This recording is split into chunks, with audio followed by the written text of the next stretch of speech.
Hi friends, March 22க்கான current அஃபேர்ஸை பார்க்கலாம் வாங்க. அதுக்கு முன்னாடி நம்ம சேனல் பிடிச்சிருந்ததுன்னா சப்ஸ்கிரைப் பண்ணிவிட்டு உங்கள் ஃப்ரெண்ட்ஸ்க்கும் ஷேர் பண்ண சொல்லி சப்ஸ்கிரைப் பண்ண சொல்லுங்கள். வாங்க நேராக பாயிண்ட்ஸ்க்கு போயிடலாம். ஃபஸ்ட்டு பாயிண்ட்டு, தொடர்ந்து 2வது ஆண்டாக 100 கோடி டன் நிலக்கரியை உற்பத்தி செய்து இந்தியா சாதனை படைச்சிருக்கு. அடுத்த பாயிண்ட்டு, உள்நாட்டில் தயாரிக்கப்பட்ட தாராகிரி ஸ்டெல்த் ரக போர்க்கப்பலை இந்தியா கடற்படையில் ஏப்ரல் 3ஆம் தேதி இணைக்கப்படுவதாக அதிகாரிகள் தெரிவிச்சிருக்காங்க.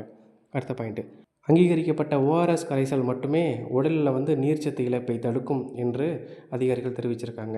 இதனால் வயிற்றுப்போக்கு, நீர்ச்சத்து இழப்பு பிரச்சனைக்கான சிகிச்சைக்கு ஓஆர்எஸ் முக்கிய பங்கு வகிக்கிறது அப்படின்னு சொல்கிறாங்க. இது ஏன் நியூஸில் வந்துச்சு அப்படின்னா, ஓஆர்எஸ் கரைசல் அப்படிங்கிற நேமில் கலப்படம் நிறையா செய்யப்படுது அப்படின்னு சொல்லியிருக்காங்க. அதனால் WHO அங்கீகரிக்கப்பட்ட ஓஆர்எஸ் கரைசல் மட்டும் யூஸ் பண்ணணும்னு சொல்கிறாங்க.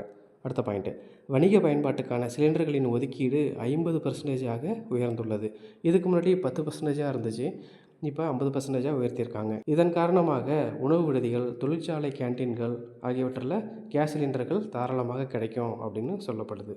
அடுத்த பாயிண்ட்டு, உலக அளவில் உடல் பருமனால் பாதிக்கப்பட்ட சிறுவர்கள் அதிகம் உள்ள நாடுகளோட பட்டியலில் சீனா, அமெரிக்காவுக்கு அடுத்தபடியாக இந்தியா 3வது இடத்தை பிடிச்சிருக்கு.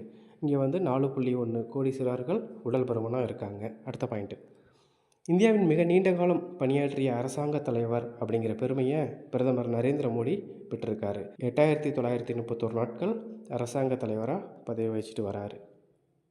அடுத்த பாயிண்ட்டு, 50 ஆண்டுகளுக்கு பிறகு மனிதர்கள் நிலவை நோக்கி பயணம் செய்ய இருக்காங்க. அது ஏப்ரல் 2ஆம் தேதி முதல் விண்ணில் பாய்கிறது. நாசாவின் ஆர்டமிஸ் 2 இதில் 4 விண்வெளி வீரர்கள் தேர்ந்தெடுக்கப்பட்டிருக்காங்க. அடுத்த பாயிண்ட்டு, ஊட்டி, கொடைக்கானலுக்கு அப்புறம் அடுத்தபடியாக வால்பாறைக்கு அதிக சுற்றுலா பயணிகள் வந்துட்டுருக்காங்க. இந்த சுற்றுச்சூழலை பாதுகாக்க இபாஸ் நடைமுறையில் இருக்கிறதுனால சுற்றுலா பயணிகள் வருகை குறைஞ்சிருக்கு அப்படின்னு சொல்லப்படுது. அடுத்த பாயிண்ட்டு, கடந்த ஆண்டில் அபார வளர்ச்சியை கொண்டாடும் வகையில் ஃப்ளிப்கார்ட் ஊழியர்களுக்கு 105% போனஸ் ஊக்கத்தொகை வழங்கப்படும் அப்படின்னு முடிவு செஞ்சுருக்காங்க. ஓகே, நாளைக்கு வேற ஒரு கரண்ட் அஃபேர்ஸில் பார்க்கலாம். தேங்க்யூ.